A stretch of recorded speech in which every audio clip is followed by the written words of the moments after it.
Hello and welcome back to my channel. Today we are on episode 11 of 24 Day Seasons 10x Speed on Upper Lake Farms. We finally hit up in the right corner, if you see, April 9th, which is the first day of mid-spring, and I'm super excited. So I worked a bunch off camera to get the entire field fertilized. I ran out of slurry, so I had to go and empty out my lime spreader and put in regular fertilizer because I ran out of slurry. But that's okay. It happens. So today's episode, we are going to buy a cultivator. And I downloaded a mod. Let's get this out a little bit here. I also downloaded two mods. One of them is the lighting mod to give me better lighting. The settings mod from the in-game mod hub, brand new one.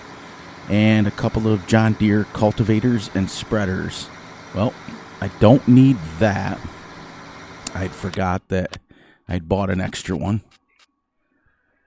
So we can get rid of that one. I don't need it.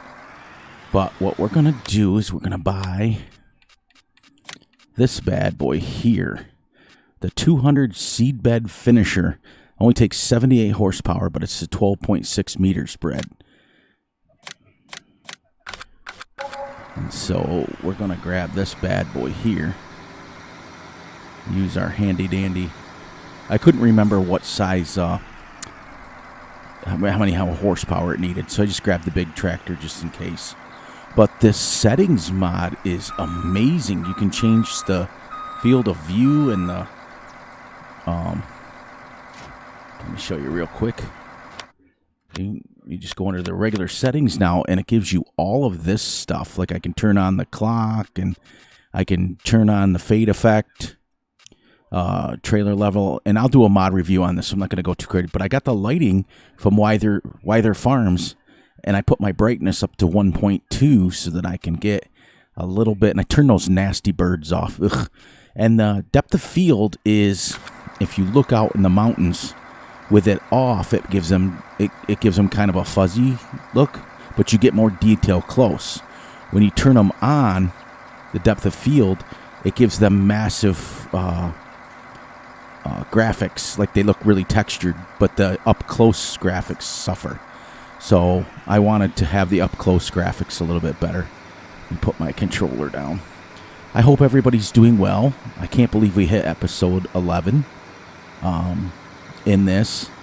I've also made a decision to, as you can see, those are 100% fertilized. That's why it wouldn't let me.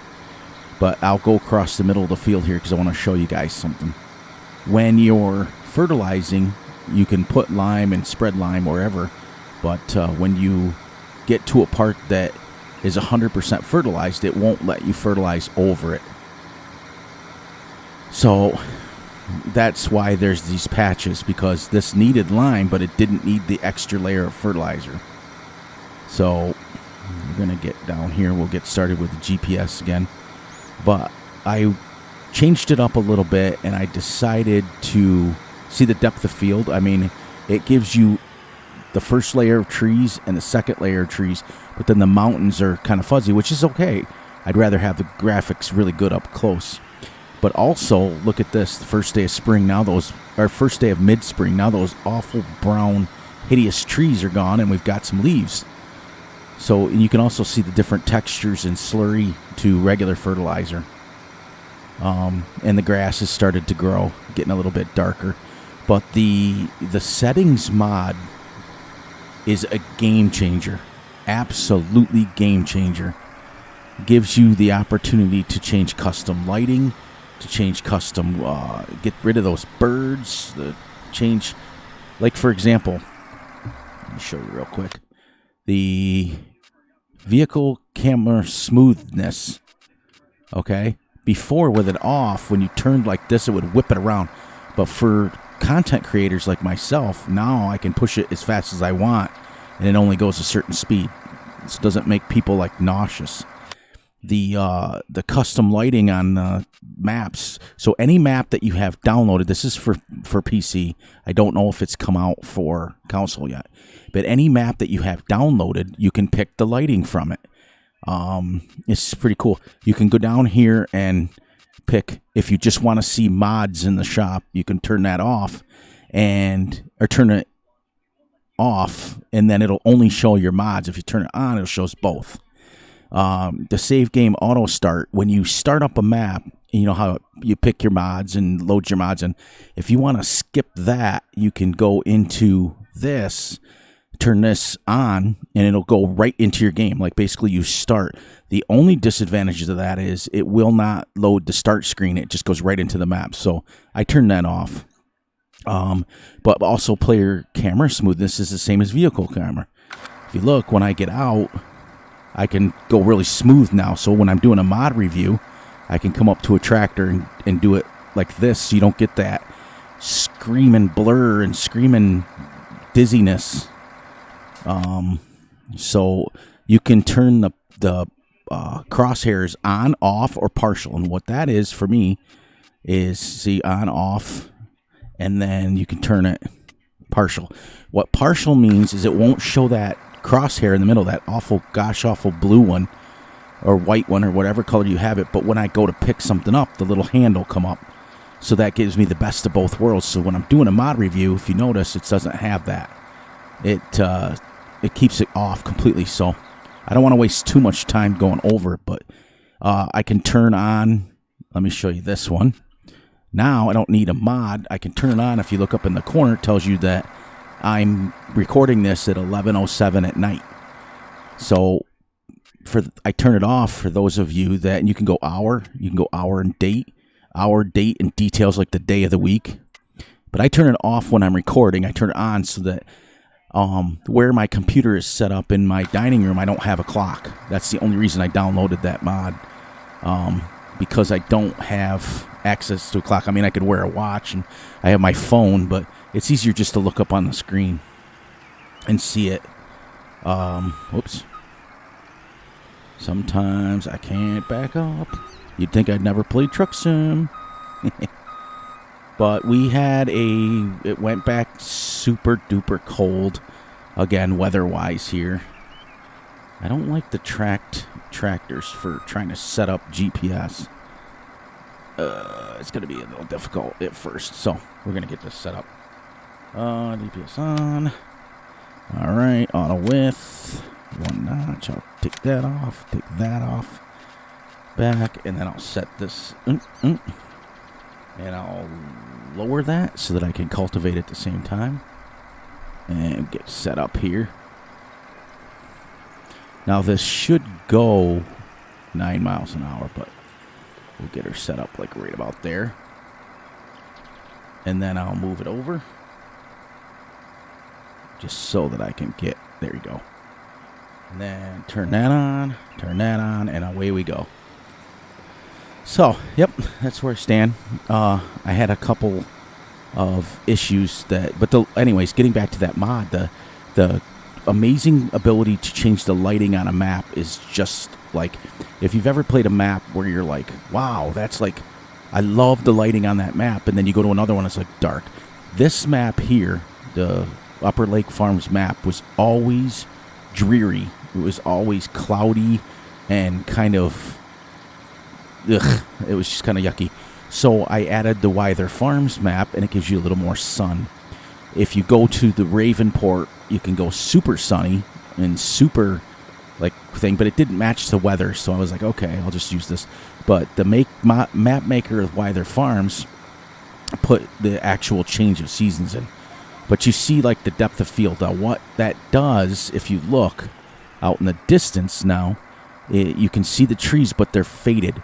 So what it's doing is, so when I record now, it's giving me a lot better graphics as far as up close. So when I'm cultivating and mowing and things up close like this, and the smoke on the tractor and things, it gives you the better graphics for that. The depth of field will give you the ability to see farther away. So you can turn on your depth of field in the regular settings and go like 200%, and that's great. I've got mine cranked to like 400, just so you know, because I went into the settings and changed it, which I do not recommend people doing unless you know what you're doing. Don't go into the game settings and change things unless you know what you're doing, or you can mess up your game. But you see, so now what this does is this gives me the ability to get in here close, and it shows you, like, look, it shows you better dirt textures. It shows you better, like, you don't get that weird, used to get that weird line blur that would go right straight across the tractor when you got too close. Now it takes that away and makes it all detailed and super nice. So I use it for doing like mod reviews and things like that, so that you can get a good color representation, things like that. And it takes a little bit less graphics on your computer. Oh, 2 throat clears tonight. That's good. So that's where I'm at. I'm going to keep this a little bit closer tonight. But I spent a long time. I've only got about 4 or 5 minutes left to do this with.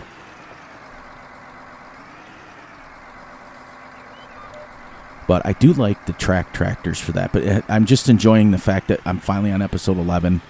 And then tomorrow's release will be... Whoops. Got to remember to low it. This isn't the spreader. I got used to doing the spreader so that I could... I would just hit my cruise control at 12 miles an hour, and I would just whip around the corner. I also upped the spreader distance rate from 15 to 24. I now realize that we're doing a 60 acre, whatever, 56 acre field, which I don't want to be on for 3 days anymore. I'm going to start getting this stuff done. And I'm going to go to a 12 meter seeder just like this. This 12 meter seems to work pretty good for me. It's pretty good. I mean, pretty decent. But once I cultivate this, then we are 100% fertilized. We're 100% plowed. We're 100% cultivated. And we'll be into seeding. So once it's seeded, which I'll have to be careful because the ground temperature to seed my wheat, that's what I'm doing first, has to be 41 degrees. And if you look up in the corner, right-hand corner, the ground temperature is only at 37 right now. So I've noticed that many players out there are getting a lot of germination issues. Well, my suggestion to that is they try to get crops in the ground really fast, which, okay, great. It works well for them. But for me, I want to make sure I don't have those germination issues. You also got to go by moisture. So the temperature has to be right. And you see also, I forgot I got the reticle turned off. But up in the corner right next to the temperature is the wet crop sign. So you want to plant your crops between when they're less than 20% moisture. So the ground temperature has to be for wheat for 41 degrees. And then that ground temperature up there has to be off. And then when you look at that little lobster thing, you want to make sure that you have it less than 20%. And then you won't have those patches. Now, granted, playing with seasons, you're going to have issues with, you can't control it. The weather changes all the time. So you do what you, and there's certain points when you're going to have to get the crops in the ground. But if I go to start seeding and I start seeing, I'm going to go around this now, come out the other side there. If I see that we're not hitting the benchmarks that we need to plant, I'll start mowing and start getting silage, because doing 24-day seasons, when I... hang on a second. I can't make that with that all the way up there like that. This rock is the worst possible place to put it, but it's interesting, makes it kind of cool. This will be the last pass too that I do. Now I'll unfold that. Sounded like I was in the other room. Unfold that from 20 meters away, but I was sitting next to it and I pulled my head back. Sorry. There's a couple issues. I made some changes on Dark Forest, which I will fill you guys in when I do that video. I've decided on that one to backing these stupid tractors up are a pain in the butt. Oh, come on. Just want to go back a little bit further. There. That was hard. And I made a couple changes. I had a couple people comment on my Dark Forest Let's Play, trying to give me advice, which is great. What people need to realize is that, like I talked to you guys about before, is when I first started Farm Sim 13 first, and then 15, I was 100% a logger. That's all I did was log. And logging maps and forestry maps. And now they've gotten so in-depth that you can do logging and it's more realistic. But then I realized, like I told you guys last video, that there's not much content in it, and it gets kind of boring after a while to try to provide. Look at that color, though, on this now. Amazing. Anyways, so I had one gentleman, bless him, he was commenting, and he was like, oh, well, 8 to 9 meter long, or 6 and 8 meter logs are the best size, and when you get this and you get that, and you realize that you can get this thing, and I'm loving it. I'm loving the comments and things like that, but I want people to realize that it's not my first rodeo. It is my first rodeo as far as starting probably a year ago now with chainsaw and stuff. Usually I just buy a forestry tree harvester and start going. All right, so get this off. I talked too long about that mod, but I was anxious to show you guys. But tomorrow I'm going to be releasing this, and then my Dark Forest, and then my American Truck Simulator, and then my Wythern Farms Let's Play, and then we'll rotate them. We'll get them all set. But as usual, as my parting gifts go, look after each other, look after yourselves, and most importantly, look after your family. Once again, thank everybody for the support, and check out my mod reviews. They've been coming every third or fourth video. I'll get a mod review. And once again, guys, catch everybody on the flip side.